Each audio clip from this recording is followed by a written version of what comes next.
Ese Niño Aleatorio en la Parada de Autobús que me enseñó una habilidad que, on uso, años después. Imagina una mañana brumosa en una ciudad gris y bulliciosa, donde el sol lucha por perforar las nubes densas como un ferro lejano en el mar tormentoso.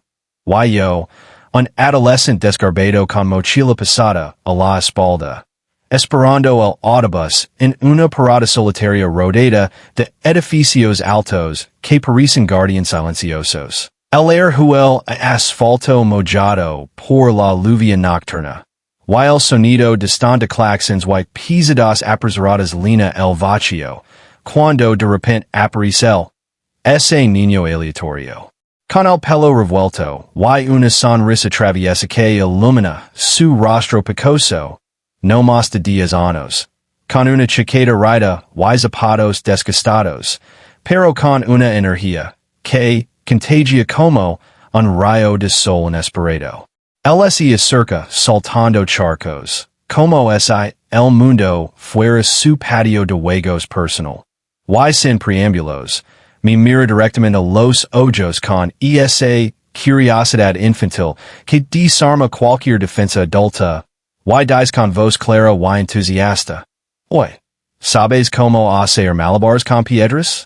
Es fácil, mira, y recoge 3 piedrecitas del suelo húmedo, lanzándolas al aire en un ritmo hipnótico que parece desafiar la gravedad.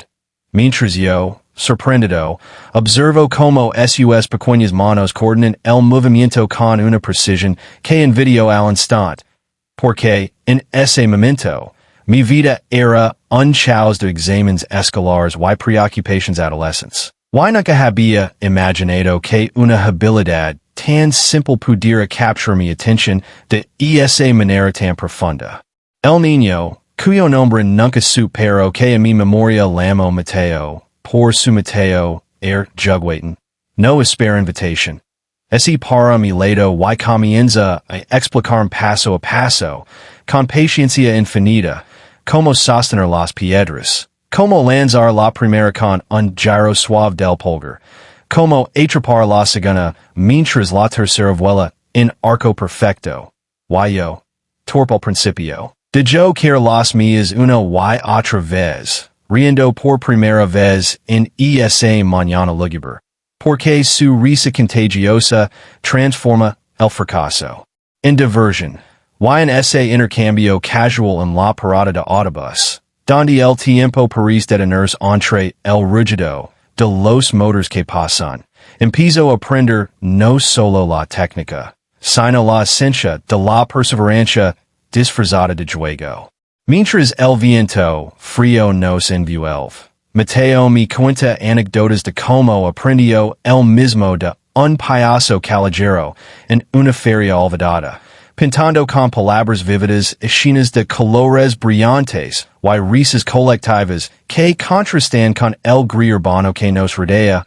Yo, absorto, intento imitar sus movimientos, sintiendo como mis manos torpes comienzan a sincronizarse, como ese niño estuviera desbloqueando una parte de mí que ignoraba, una habilidad latente que años después seguiría usando en momentos inesperados de mi vida adulta. El autobús se acerca con su ronroneo mecánico, pero Mateo no es detiene.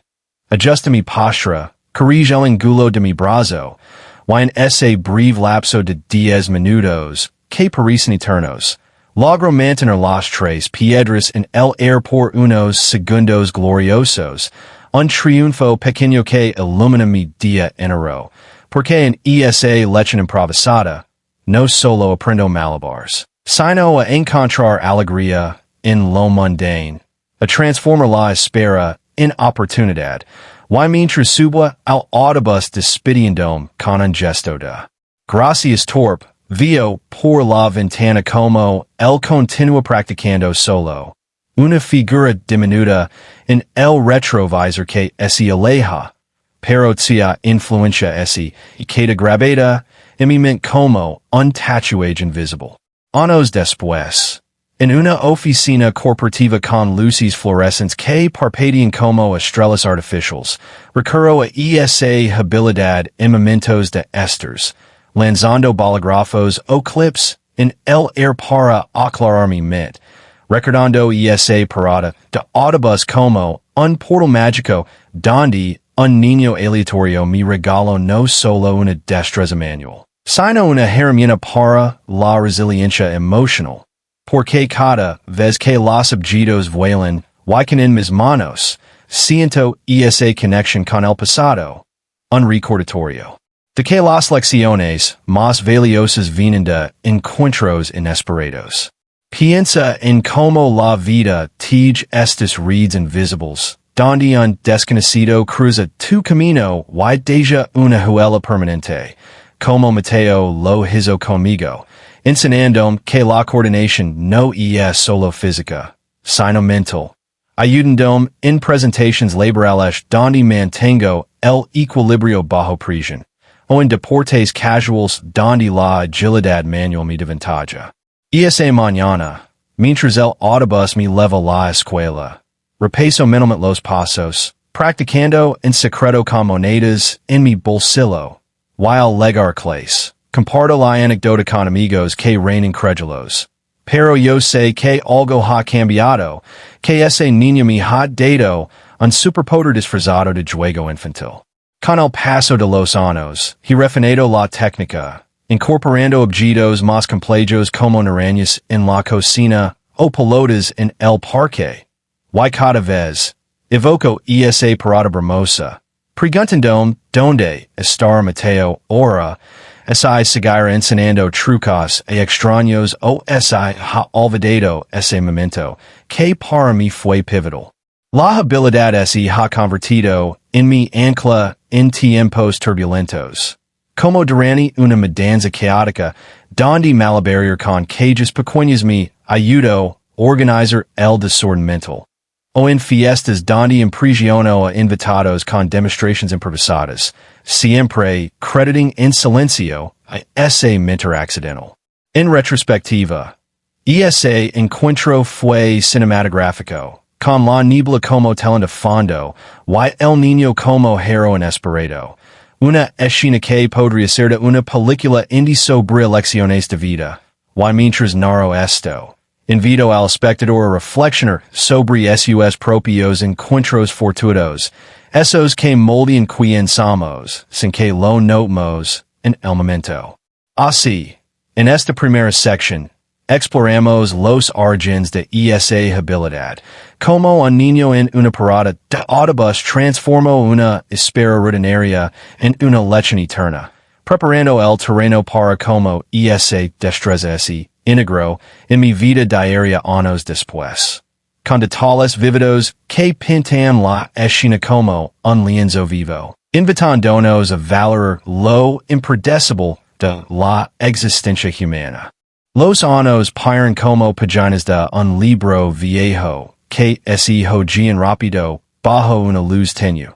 Yo un joven adulto navegando la voragama de la universidad en una ciudad más grande, con calles llenas de estudiantes apresurados y cafés rebosantes de conversaciones intensas. Seguía llevando conmigo esa habilidad que Mateo me había regalado en aquella parada de autobús hermosa. Ahora, en lugar de piedrecitas humidas, usaba lo que tuviera a mano. Lápices durante las clases aburridas, manzanas en el comedor estudiantil o incluso leaves en los pasillos ruidosos, y cada vez que las lanzaba, al ir en un ritmo constante, sentía como el estrés se disipaba como humo en el viento, porque esa destreza infantil se había convertido en mi válvula de escape secreta, una forma de meditar en movimiento, que calmaba la ansiedad de exámenes finales y trabajos acumulados. Recuerdo una tarde particularmente caótica en la biblioteca universitaria, con mesas abarrotadas de libros abiertos y susurros nerviosos, donde el deadline de un ensayo me tenía al borde del colapso. Tres marcadores de colores del estuche. Mieleja un rinson tranquilo junto a una ventana empanada por la lluvia otoñal. Y empieza malabarrier en silencio. Observando como los colores rojo, azul y verde danzaban en arcos perfectos, atrayéndolos uno a uno con precisión creciente. Y en esos minutos robados, mi mente se aclaraba. Las ideas fluyen como un río desbloqueado, y regreso mi asiento con el ensayo casi estructurado en la cabeza. Gracias a esa leyenda un niño que ni siquiera sabía mi nombre. Esa habilidad comenzó a atraer miradas curiosas de compañeros. Quienes al principio pensaban que era un truco de circo, pero pronto se convertía en conversación, rompiendo el hielo en grupos de estudio donde todos estábamos tensos por las califications. Una chica llamada Laura, con gafas redondas y cabello recogido. Se acercó una vez y me pidió que lo enseñara. Y Ali, entre estanterías líneas de polvo académico, repetí las palabras de Mateo. Empieza con dos. Lanza suave, siente el ritmo. Y verla concentrarse con el seno fruncido hasta lograrlo me hizo sentir como un puente entre aquel niño del pasado y el presente. Transmitiendo esa cadena invisible de conocimiento casual que transforma vidas de manera sutil. En fiestas universitarias, con música pulsante y luces estroboscópicas que pintaban las paredes de colores efímeros, el malabarismo se volvió mi carta de presentación. Usaba vasos vacíos o frutas del punch, impresionando a desconocidos que reían y aplaudían. Y en una de esas noches, bajo un cielo estrellado, en la terraza de una residencia, un grupo entero intentó aprender, tropezando y riendo hasta las lágrimas, creando recuerdos colectivos que fortalecen amistades nacidas de la nada. To do. Originado en esa parada de autobús donde un niño aleatorio decidió compartir su magia sin pedir nada a cambio. Con el tiempo, incorporé la habilidad en mi rutina diaria de maneras inesperadas.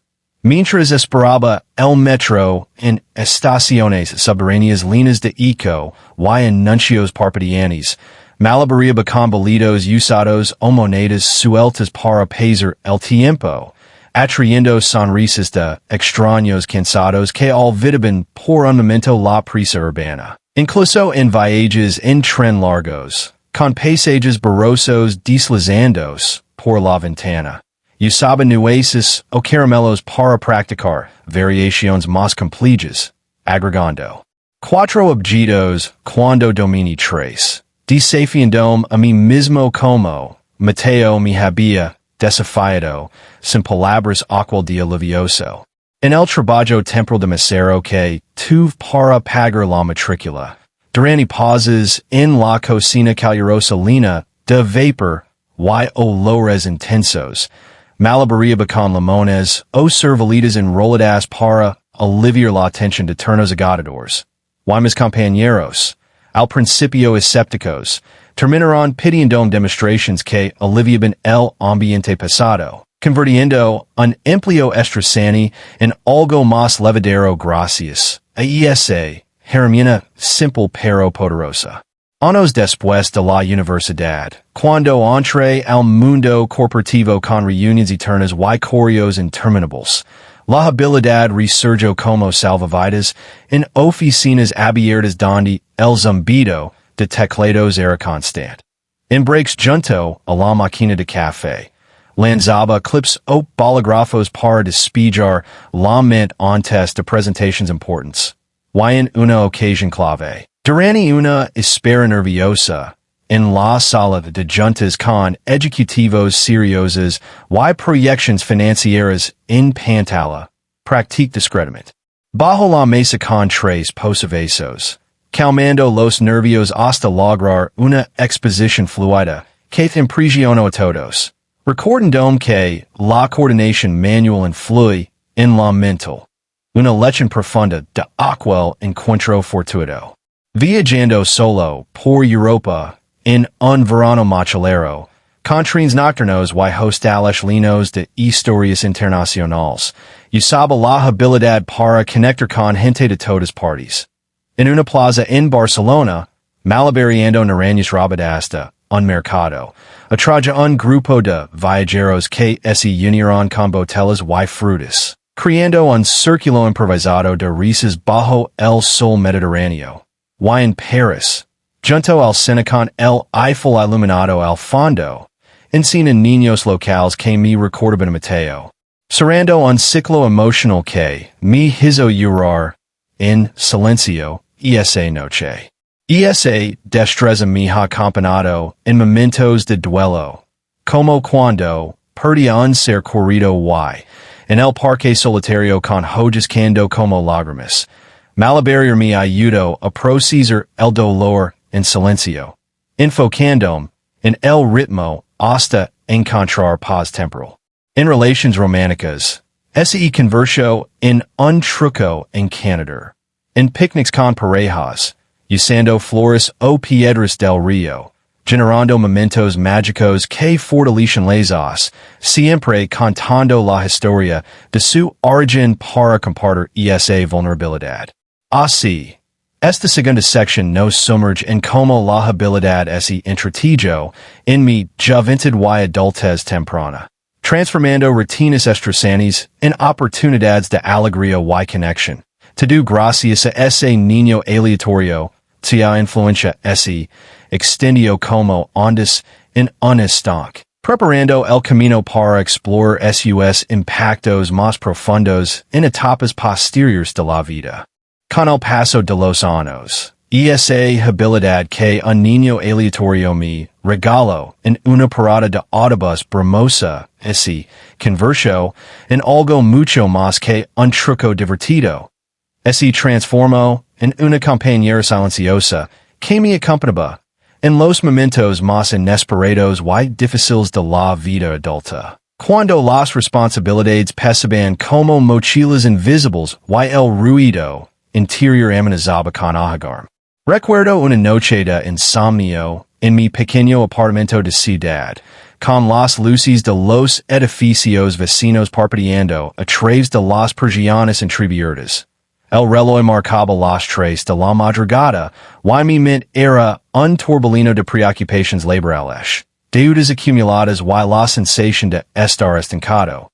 Así que me levanté del sofá, tomé 3 naranjas de la cocina, y empecé a malabarear en el salón apenas iluminado, sintiendo como el peso de cada fruta golpeaba mis palmas en un ritmo constante que poco a poco acalaba el caos mental.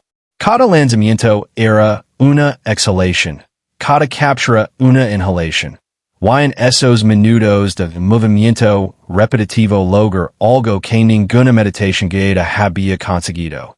Desconectar del ruido y reconectar conmigo mismo, como es el niño de la parada de autobús estuviera allí, susurrándome al oído que la clave no era detener el pensamiento, sino dejarlo fluir mientras mis manos seguían su danza. Y esa noche, después de una hora de práctica, me senté y escribí las ideas que habían surgido mientras las naranjas volaban. Soluciones prácticas para un proyecto que me tenía bloqueado, palabras para una conversación difícil que debía tener al día siguiente, y hasta el comienzo de una carta que nunca envié pero que me ayudó a cerrar un capítulo emocional.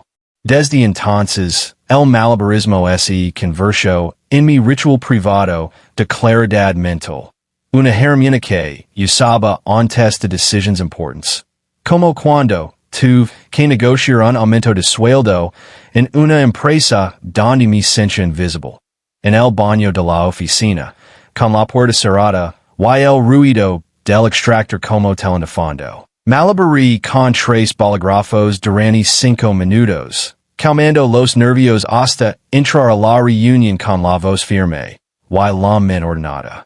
Con el tiempo, empieza a notar cómo esa coordinación manual se traduce en una mayor paciencia y presencia en otros aspectos de la vida.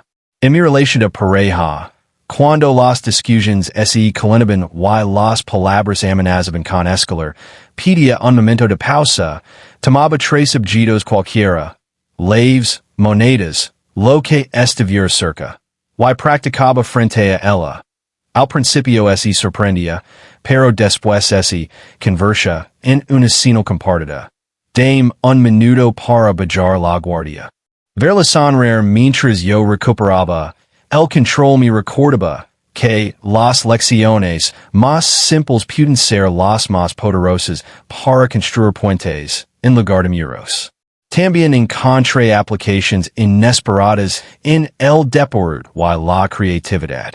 Durante un caso de fotografía que tomé para desconectar del trabajo de oficina, descubrí que malabarear con las lentes y filtros antes de salir de espera me ayudaba a afinar la coordinación ojo-mano, haciendo que mis fotos fueran más estables y precisas.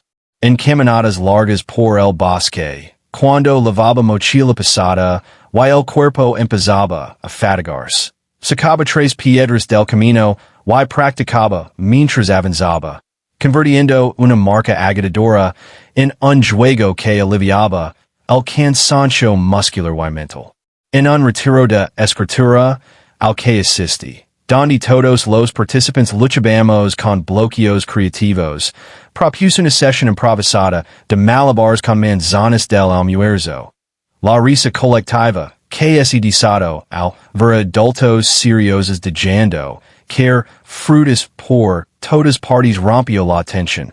Y muchos terminaron escribiendo con mayor fluidez y esa misma tarde. Como ese, el juego hubiera desatascado algo profundo dentro de nosotros. Años después, cuando me convertí en padre, la habilidad tomó un nuevo significado. Mi hija pequeña, de apenas 5 años, me vio malabareando con tres pelotas de colores en el parque y corrió hacia mí con ojos enormes. Papi, insáname.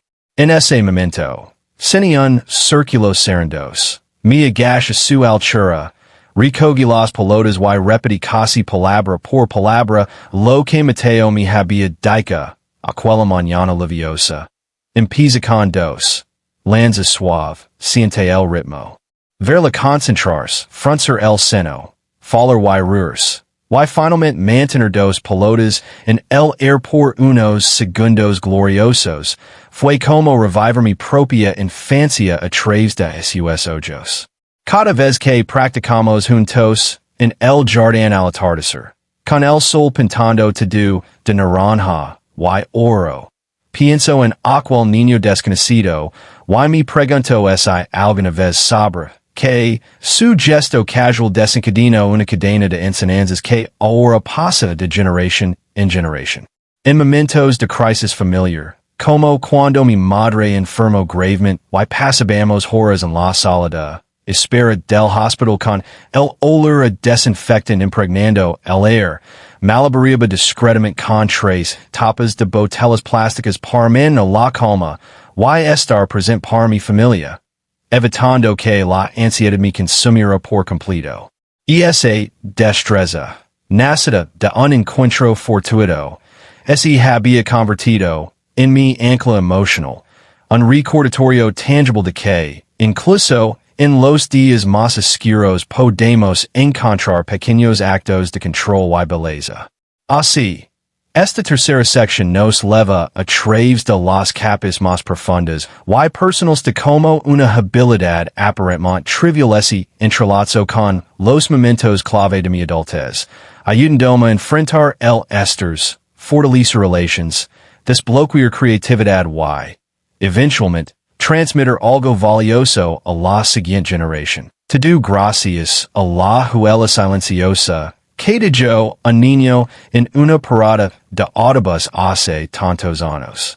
Hoy, tantos años después de aquella mañana brumosa, en la parada de autobús, miro hacia atrás y me doy cuenta de que la habilidad que ese niño aleatorio me enseñó no solo ha sobrevivido al tiempo, sino que se ha convertido en una parte esencial de quien soy, hilo dorado que atraviesa toda mi existencia y que sigo tejiendo nuevas conexiones inesperadas. Ahora, con canas tempranas y una vida llena de rutinas establecidas, sigo malabareando casi a diario. En la cocina, mientras preparo el desayuno, lanzando huevos o mandarinas antes de romperlos. En la oficina remota desde casa, con tres ratones inalámbricos durante las videollamadas en pausa o en el balcón al atardecer, usando las luces de las farolas como escenario mientras mis vecinos me observan sonrientes desde sus ventanas. Cada vez que lo hago, siento la presencia invisible de aquel niño. Como así, su energía traviesa seguirá flotando en el aire, recordando que la vida no tiene que ser tan seria, que siempre hay espacio para el juego, incluso cuando las facturas llegan y las responsabilidades aprietan. He descubierto que esta destreza simplemente fluido en áreas que nunca imaginé. En mi trabajo como diseñador gráfico, cuando me bloqueo frente a la pantalla buscando la idea perfecta, me levanto, tomo tres marcadores de la mesa y empiezo a malabarear. El movimiento repetitivo libera algo en mi cerebro, y de pronto las composiciones fluyen, los colores se alinean y los proyectos que parecen estancados avanzan con nueva energía. Amigos creativos que han visto este ritual lo han adoptado.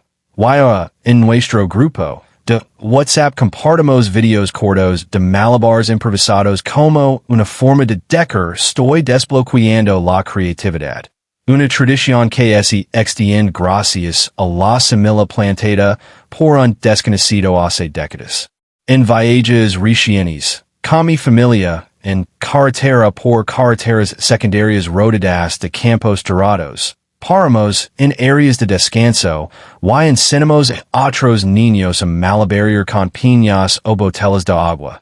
Ver sus caritas iluminarse cuando logran mantener dos objetos en el aire me transporta directamente a aquella parada. Y siento que estoy pagando hacia adelante el regalo que recibí, cerrando círculos que ni siquiera sabía que existen. Una vez, en un aeropuerto abarrotado, durante una demora interminable, empieza a malabarear con tres manzanas del duty free y atrajo un círculo de viajeros agotados. Un abuelo japonés, una pareja de mochileros australianos y una niña con trenzas que no paraba de reír. En minutos, todos entendamos, falabamos y reímos juntos, transformando una espera frustrante en un momento comunitario que ninguno olvidará. Esa escena, filmada por alguien en su teléfono, terminó circulando en redes como gente hermosa en el aeropuerto. Wyonk nunca revealó que todo empezó con un niño en una parada de autobús. Sin orgullo silencioso, al saber que la onda expansiva seguía creciendo. En momentos de celebración, como cumpleaños o aniversarios, el malabarismo se ha convertido en mi firma. En la fiesta de mis 40 años, bajo luces colgantes y música suave, malabarí con 5 objetos por primera vez en público, rodeado de amigos y familia que aplaudieron como si fuera un espectáculo profesional. Mi hija, ya adolescente, se unió conmigo usando antorchas LED que compramos juntos, y esa imagen de padre y hija sincronizados quedó grabada en todas las fotos de esa noche. Un legado vivo de aquella lección casual. Incluso en tiempos difíciles recientes, como la pandemia, que nos encerró a todos, la habilidad fue mi salvavidas.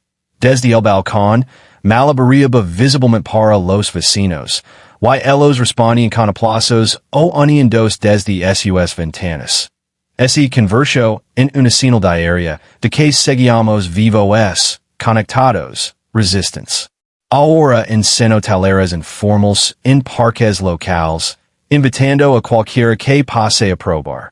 He visto adultos estresados, solta lágrimas de alivio al lograr su primer ciclo completo, y niños con dificultades de coordinación ganar confianza visible ante sus padres. Cada vez que alguien me agradece con ojos brillantes, pienso en Mateo y deseo poder decirlo. Mira lo que empezaste. Al final de este viaje narrativo, quiero invitarte que estás viendo este video a reflexionar sobre tus propios encuentros fortuitos. Ese desconocido que te dio un consejo en el supermercado. La anciana que te sonrió en el tren. El niño que, sin saberlo, cambió tu trayectoria. La vida está llena de estos maestros disfrazados. Y a veces una interacción de minutos deja una huella de décadas. Así que la próxima vez que estés esperando el autobús, el metro o simplemente en una fila, mantén los ojos abiertos. Quizás el próximo Mateo esté ahí, listo para enseñar algo que usarás por el resto de tus días. Gracias por acompañarme en esta historia personal, por permitirme compartir como un niño aleatorio en una parada de autobús. Mi regalo no solo una habilidad manual, sino una filosofía de vida. Encontrar ritmo en el caos, alegría en lo simple y conexión en lo inesperado. Si esta historia te tocó, practica algo hoy, aunque si lanzar una pelota al aire y atraparla. Quien sabe, quizás dentro de 20 años estés contando tu propia versión de esta anécdota. Nos vemos en la próxima historia. Hasta pronto.